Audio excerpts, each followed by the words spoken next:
As we're on the practitioner aspect, I'm just going to give you a little sense of who I am as a practitioner. So I'm going to come here today talking from like the pew perspective, as in like sitting in the pews. So for me, it's the person who's sitting, hearing the word, hearing the philosophy, coming back to it. So I'm a reflective practitioner. So I like to, it's not just from the pulpit to the pews, but for me, it's from the pews back to the pulpit. So I'll be coming from that perspective. I also have over 10 years working in social movements in progressive Christianity. So I really know a lot around social movements, narrative bringing. So I bring a lot of that into my thoughts here. And I have been in shamanic facilitation training for over 8 years. So and that has been really essential to my decolonizing of my Christian experience. So that's a whole other conversation. And I have writing on that and would love to talk to any of you who are interested in talking about that. But that's what I'm bringing as I kind of bring these remarks to you today. So I'm going to kind of want to try to complexify what Christianity really is in our conversations for today. So there is a large spectrum, as we've seen from both the panels earlier today, and I come from a part that was more in the Protestant tradition, going from really conservative Baptist through charismatic through Pentecostal. So a pretty large sort of swath of the Christian experience. And wanted to sort of raise that we know that both the charismatic and Pentecostal tradition, as we just heard in the other panel, has a lot to offer and is a really rich soil for some of the psychedelic experiences. But that's often marginalized. It's often, as Noah was saying, it's not seen, either the training is not seen as rigorous enough, the meaning making is not seen as vigorous enough.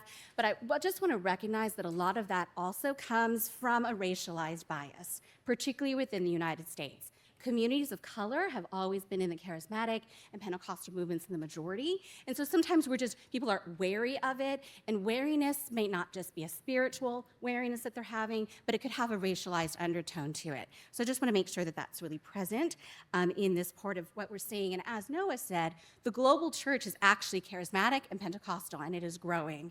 And although we're having the conversation today around sort of how does the American church and the American legal system come together, we really do have to have the conversation of the global church, the future of Christianity, where that movement's going, and what it means for the psychedelic future that we're trying to co-create here together.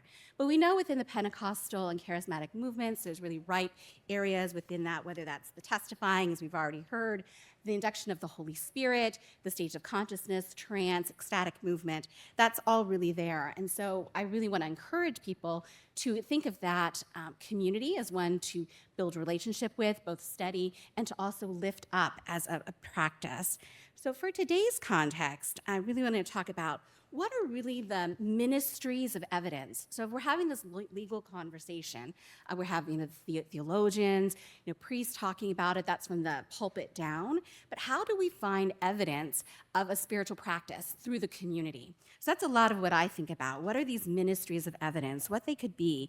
This idea of testifying, the idea of studying the mystical texts, the prophetic imagination and the role of prophecy.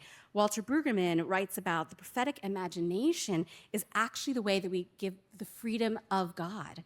And so anything that does not give God freedom is actually out of alignment. And so often we're trying to think, do we have the freedom to meet God through psychedelics? But the flip of that is, well, if we take psychedelics off the table, are we limiting the freedom of God to reach out to us? That maybe it's a two-way reaching there.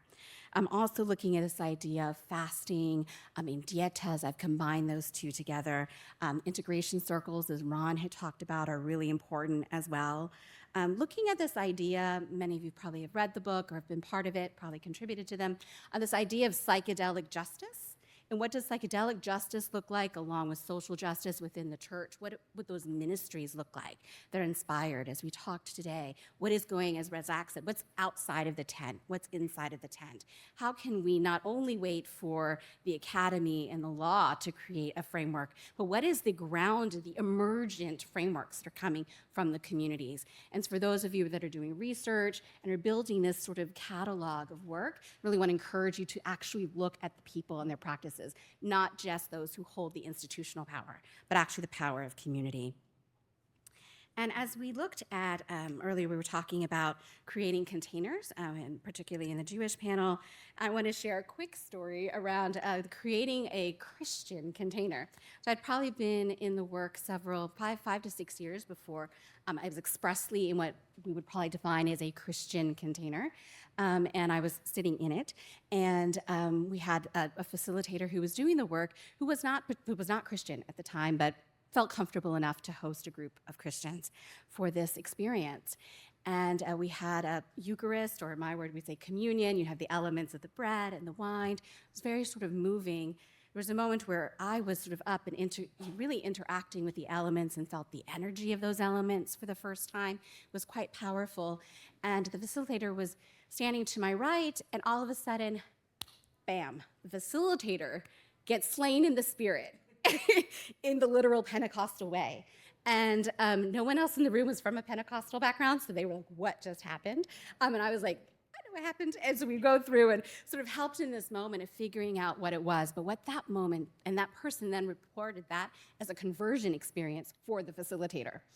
And so what I really learned is that the dynamics are actually two ways. And I didn't know that before that experience.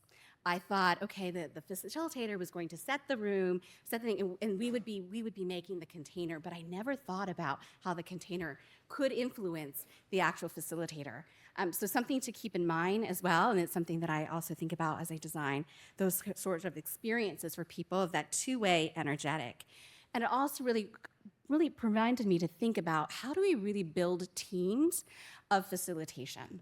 So particularly when you say Christianity, if you want to hang out the shingle, it's going to be Christian psychedelic experiences with a big C. Which Christianity are you going to be talking about? Which is the depth of which you know? Are you able to hold, as Jamie was saying, the variety of experiences?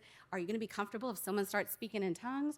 Are you going to know what to do if someone gets slain in the spirit? Are you going to be fine if someone starts shaking and moving in ecstatic trance? Understanding what that can be like, understanding the spiritual language of that is really important. And I think that there is an opportunity to actually build teams of spiritually informed facilitators together so that it is actually better for multiple traditions to be, multiple denominations, as Noah was saying, within the Christian tradition. And then my vision largely would be what it would be like to have those sort of interfaith moments together as we put together what the practitioners of this could look like.